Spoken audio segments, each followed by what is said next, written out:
اللہ الرحمن الرحیم۔ السلام علیکم ناظرین، کیسے ہیں آپ ناظرین؟ آج میں آپ کے لیے بہت ہی اچھے سے ٹاپک کے ساتھ حاضر ہوں، ایسا ٹاپک جو آپ کا دل خوش کر دے گا۔ عید میلاد النبی صلی اللہ علیہ وآلہ وسلم کی شرعی حیثیت کیا ہے، میں آج آپ کو بتانا چاہتی ہوں۔ ماہ ربیع الاول میں عموماً 12 ربیع الاول کو خصوصاً آقا دو جہاں صلی اللہ علیہ وآلہ وسلم کی ولادت بسعادت کی خوشی میں پورے عالم اسلام میں محفل میلاد منعقد کی جاتی ہے اور میلاد النبی کی خوشی منائی جاتی ہے۔ حضور اکرم صلی اللہ علیہ وآلہ وسلم کا میلاد منانا جائز و مستجاب اور محبت رسول صلی اللہ علیہ وآلہ وسلم کی علامت ہے، اور اس کی اصل قرآن و سنت سے بھی ثابت ہے۔ ذکر میلاد مصطفیٰ صلی اللہ علیہ وآلہ وسلم حکم قرآنی بھی ہے اور سنت الہی بھی۔ ارشاد باری تعالیٰ ہوا، وَذِكْرِهُمْ بِأَيَّامِ اللَّهِ، اور انہیں اللہ کے دین کی یاد دلاؤ۔ امام المصرفین سیدنا عبداللہ بن عباس رضی اللہ تعالیٰ عنہ کے نزدیک ایام اللہ سے مراد وہ دن ہیں جن میں رب تعالیٰ کی کسی نعمت کا نزول ہوا ہو۔ ان ایام میں سب سے بڑی نعمت کے دن سید عالم صلی اللہ علیہ وآلہ وسلم کی ولادت اور معراج کے دن ہیں۔ ان کی یاد قائم کرنا بھی اس آیت کے حکم میں داخل ہے۔ اللہ تعالیٰ کی سب سے عظیم نعمت نبی کریم صلی اللہ علیہ وآلہ وسلم کی ذات مقدسہ ہے۔ ارشاد ہوا، بے شک اللہ کا بڑا احسان ہے مسلمانوں پر کہ انہی میں سے ایک رسول بھیجا۔ آقا مولا صلی اللہ علیہ وآلہ وسلم تو وہ عظیم نعمت ہیں جن کے ملنے پر رب تعالیٰ نے خوشیاں منانے کا بھی حکم دیا ہے۔ ارشاد ہوا، اے حبیب تم فرماؤ اللہ کے فضل اور اس کی رحمت کے نزول کے سبب انہیں چاہیے کہ خوشی منائیں۔ وہ خوشی منانا ان سب چیزوں سے بہتر ہے جو وہ جمع کرتے ہیں۔ اللہ تعالیٰ کے فضل و رحمت سے مراد حضور اکرم صلی اللہ علیہ وآلہ وسلم ہے۔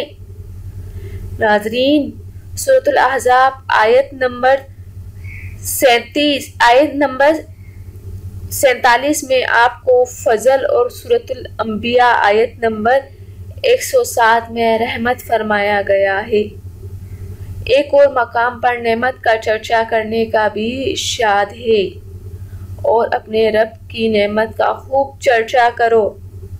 خلاصہ یہ ہے کہ عید میلاد النبی صلی اللہ علیہ وآلہ وسلم منانا لوگوں کو اللہ تعالیٰ کے دین یاد دلانا بھی ہے، اس کی نعمت عظمیٰ کا چرچا کرنا بھی، اور اس نعمت کبریٰ کے ملنے کی خوشی منانا بھی۔ اگر ایمان کی نظر سے قرآن و حدیث کا اگر ہم مطالعہ کیا کرتے ہیں تو معلوم ہوتا ہے کہ ذکر میلاد مصطفیٰ صلی اللہ علیہ وآلہ وسلم اللہ تعالیٰ کی سنتوں میں سے ایک سنت ہے۔ سورہ آل عمران کی آیت نمبر 81 میں ہے، رب ذوالجلال نے کم و بیش 1,24,000 انبیاء کرام کی محفل میں اپنے حبیب صلی اللہ علیہ وآلہ وسلم کی آمد کا ذکر یوں ارشاد فرمایا ہے، اور یاد کرو جب اللہ نے پیغمبروں سے ان کا عہد لیا جو میں تم کو کتاب اور حکمت دوں، اور پھر تشریف لائے تمہارے پاس وہ رسول کہ تمہاری کتابوں کی تصدیق فرمائے، تو تم ضرور اس پر ایمان لانا اور ضرور اس کی مدد کرنا۔ تو ناظرین، حضور اکرم صلی اللہ علیہ وآلہ وسلم کی ولادت کا دن تو ایک ایسا دن ہے جو پوری کائنات میں روشنی کا سبب پیدا ہوا تھا۔ ناظرین، جب حضور محمد صلی اللہ علیہ وآلہ وسلم اس دنیا میں تشریف لائے تو ہر جگہ پوری کائنات میں اندھیرا چھایا ہوا تھا۔ بت پرستی دور دور تک پھیلی ہوئی تھی، صرف ایک حضور اکرم صلی اللہ علیہ وسلم انسانوں کے لیے، خاص کر عورتوں کے لیے ایک امید کی کرن بن کر لائے۔ تو ناظرین، ہم ان کا میلاد شریف عقیدت، احترام اور خوشی سے نہیں منا سکتے؟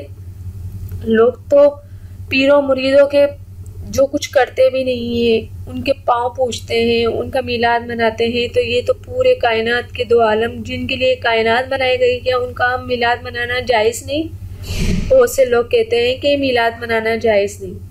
کیوں جائز نہیں؟ کیا ہم شادیاں نہیں کرتے، خوشی نہیں مناتے؟ خوشی منانا جائز نہیں تو ہم ایسی خوشی سے نامحروم رہیں جو ہمارے لیے ایک، ہماری پوری دنیا میں جو پوری دنیا کے لیے جو رحمت عالم بن کر لائے، اور ان کے لیے ہم خوشی نہ منائیں۔ ناظرین، ایسا ہر اللہ تعالیٰ نے ہر انسان کو سوچ سمجھ عقل دی ہے، کیا ہم عقل کا استعمال نہیں کر سکتے؟ جب قرآن خود کہتا ہے تو کیا ہم اس پر عمل نہیں کر سکتے؟ یہ خوشیاں منائیں، یہ خوشیاں ہمیں کچھ دے کر ہی جائیں گی، لے کر نہیں جائیں گی۔ تو امید کرتی ہوں کہ آج میری ویڈیو کا عنوان آپ کو سمجھ آ گیا ہوگا۔ جانے سے پہلے صرف اتنا ہی کہوں گی، اگر اچھی لگے تو سبسکرائب کر دیں۔ Thank you.